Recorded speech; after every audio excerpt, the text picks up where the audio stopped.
اور اس سے آگے بڑھ کر ہم دیکھتے ہیں حضرت حسین رضی اللہ عنہ کا پتلا بنایا جاتا ہے، اور پتلا بھی کیسا، پنجا جسے کہتے ہیں، ایک لوہے کی سلاخ، اور اس پہ میں نے اپنی آنکھوں سے دیکھا ہے خواتین اپنے پیروں میں ان کپڑوں کو رکھ کے اسے سی رہے، اور وہی کپڑا پنجے کے اوپر لگنے والا ہے، اور وہی پنجا لے کے ایک انسان جو کئی ہفتوں سے نہ نہائے اس پہ وجد آتا ہے اور وہ سارے محلے میں گھومتا ہے، اس کے پیر دھل کے پیے جاتے ہیں۔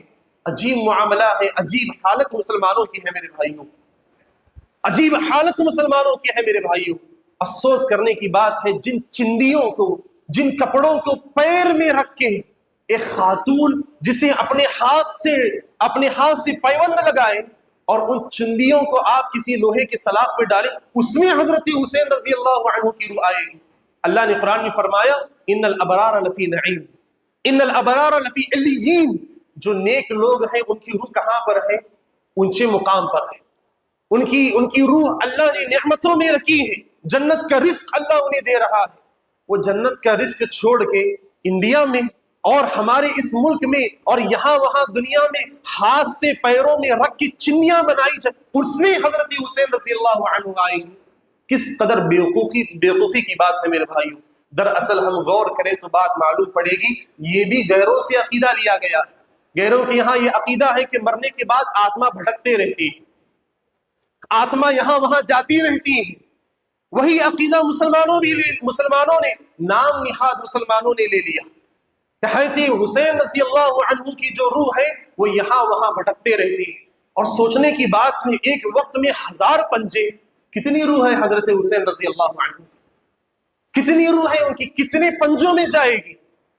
میرے بھائیوں یہ من گھڑت باتیں ہیں، یہ من گھڑت عقائد ہیں۔ اس سے بڑھ کر ایک جو چیز نظر آتی ہے، شرک اعلانیہ طور پہ پایا جاتا ہے، شرک اعلانیہ طور پہ پایا جاتا ہے۔ وہ جو پنجا ہوتا ہے، وہ جو تعزیہ ہوتا ہے، اس کے نیچے سے لوگوں کو گزارا جاتا ہے، بچوں کو گزارا جاتا ہے۔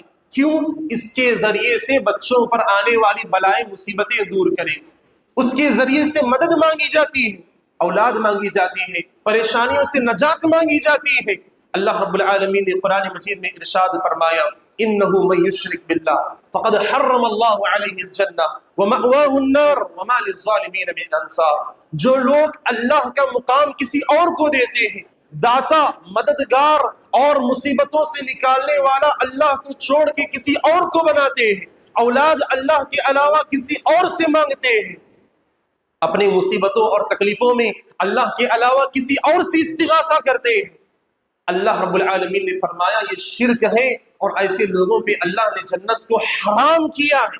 جنت ان کے لیے حرام ہے، جنت تو چھوڑ دیں، دنیا میں بھی جل رہے ہیں آگ میں، کوئلے میں، اور قیامت کے دن بھی ان کا ٹھکانہ کیا ہوگا؟ جہنم ہوگا، اور ظالموں کا کوئی مددگار نہیں ہوگا۔